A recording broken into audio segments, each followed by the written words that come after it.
I'm here at Todd Willingham's house. It's October 21st. Doing a agreement visit on his system. So far everything looks pretty clean. The ductwork, pretty clean. Fan motor, everything looks pretty clean. The problem I am finding is the high limit switch. It is rated for 170. And a while ago it was about 50 degrees over before I shut it off. I have checked the pressure switch. It's good. I've already cleaned the flame sensor here. It's good. Tested the igniter. It's working well. Everything else seems to be in pretty good shape. We're going to run through the high limit switch together. Going to remove the fan common neutral wire just to simulate an airflow issue. See if we can overheat this and see if the high limit switch will shut it down at 170.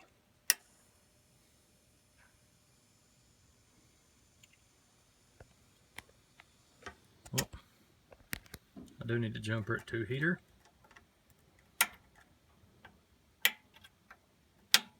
And there it is.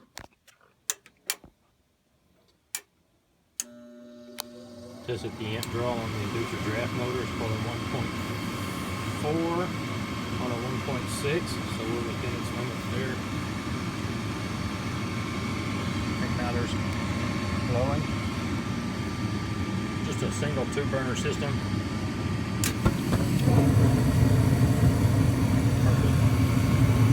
Nice looking flames back there. Plenty of return air. For such a small unit, there is no return air box. Very small housing here. Looks like it's just a small end cap. We're at 150 now.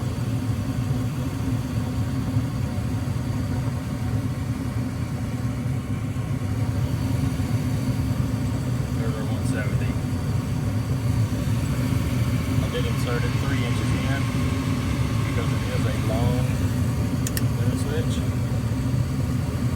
190, thermometer's still going. 204, 210, there's 40 over.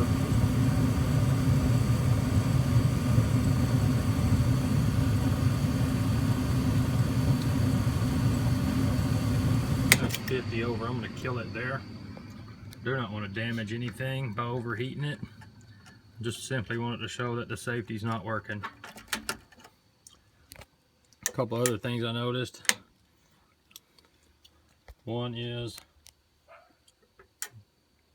no overflow protection on a drain line. Everything else looks to be okay, sealed properly. No mastic there. Anyway, that's where we stand on this, and I'm going to pull this thing back off. I am now on the second 2 of 3 systems. This is the upstairs of the main part of the house. First thing I noticed is the auxiliary drain pan. It's rusted out pretty bad. I mean, throughout the whole pan, you can tell he's obviously been holding water. A lot of rust down in that thing. So I looked into the drain line to see if it was clear or not. See a lot of rust down in it as well. So to examine or investigate where the rust is coming from, I've opened up his evaporator coil to get a look at it. See what's going on inside of here, and there you have it. This thing is rust from top to bottom. Very dark spots in some of it. Just very bad shape on this thing. Not to mention it's real dirty up and down it too. So There is a big issue there. A lot of rust down in the pan too. You can see where the rust is coming from is inside of here.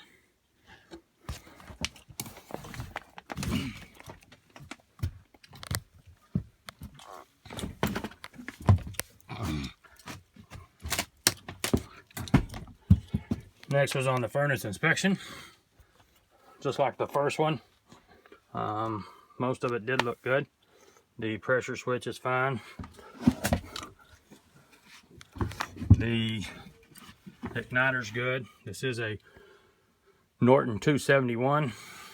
It's rated for 40 to 70 ohms. It's reading 59, so that's good. I've already cleaned the flame sensor. It's good.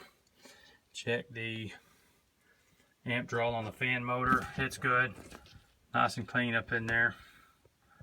I didn't see any trace of oil or anything in the bottom, so no concerns with it. My concern was the high limit switch on this one as well. It is an older furnace.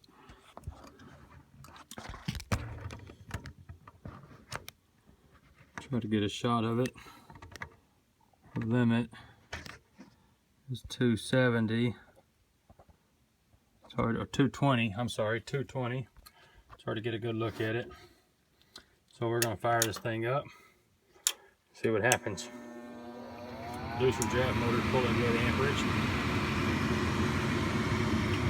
All in all, pretty decent machine. There is no safety switch on the drain line either, on the primary or the secondary. And with it rusted like it is, that's definitely a concern of mine. So we got it fired up here. Another concern was the ductwork. It is a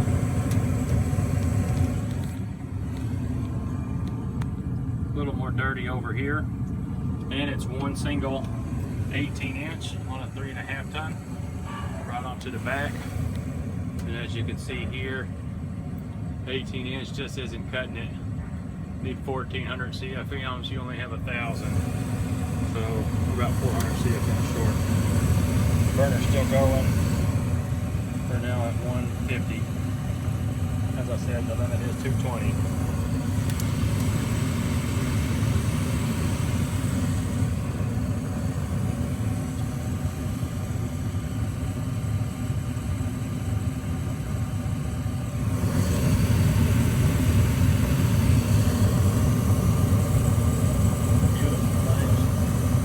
Good.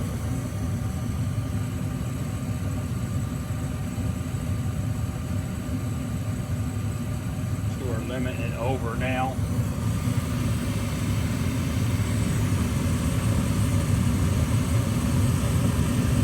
Probably see the L220 there. 253, 33 over, 35 over, 45 over. Gets to 50 over, I'm gonna shut it off. Boom. I'm gonna shut that off. I'm gonna hook everything back up, cool this thing off before any damage happens.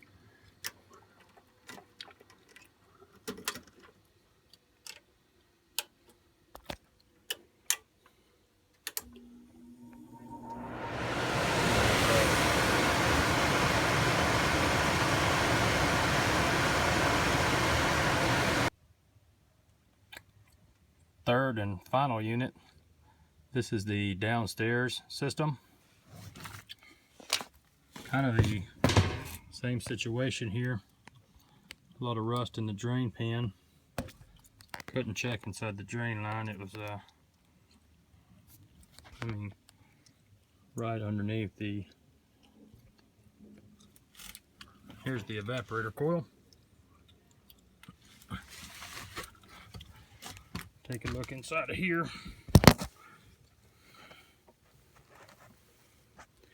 Same scenario, same situation. All the way down to the bottom of this one. A lot of corrosion all around it. And all of that green corrosion on it. pretty common in copper, but that's where it starts getting bad, is on that corrosion. And inside the drain pan, you can see a lot of rust and a lot of debris inside there. This one's a lot worse than the other one as far as it being ate up all the way through.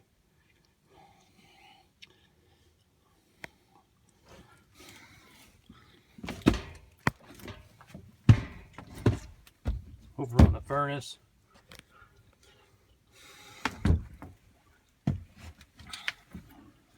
almost the same, only a little worse, just like with the evaporator coil.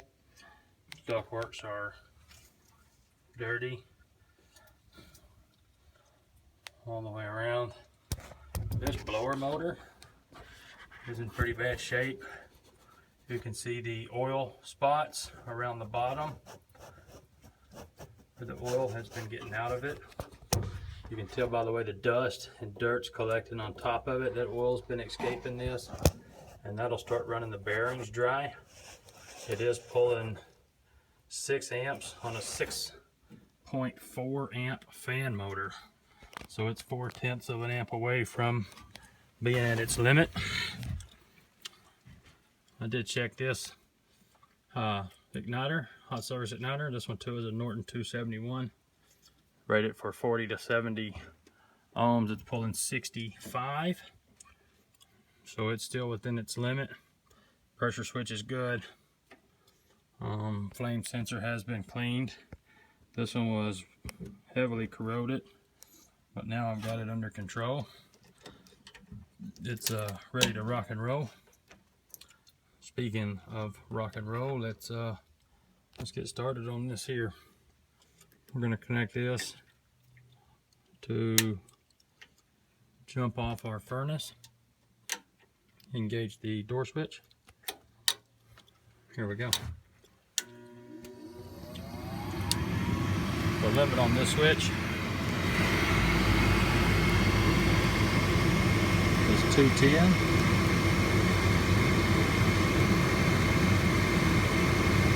L210 right there.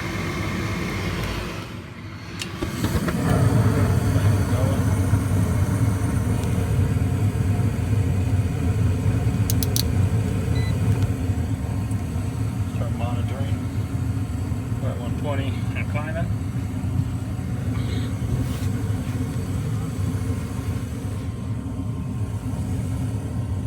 Very dusty and dirty throughout this whole inside of this furnace.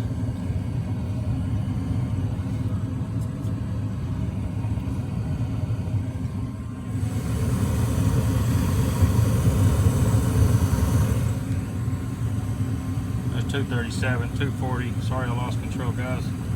250, 263. That's 50 over its limit, 60 over its limit. I've disconnected the door switch. I'm going to engage the fan to cool off this heat exchanger.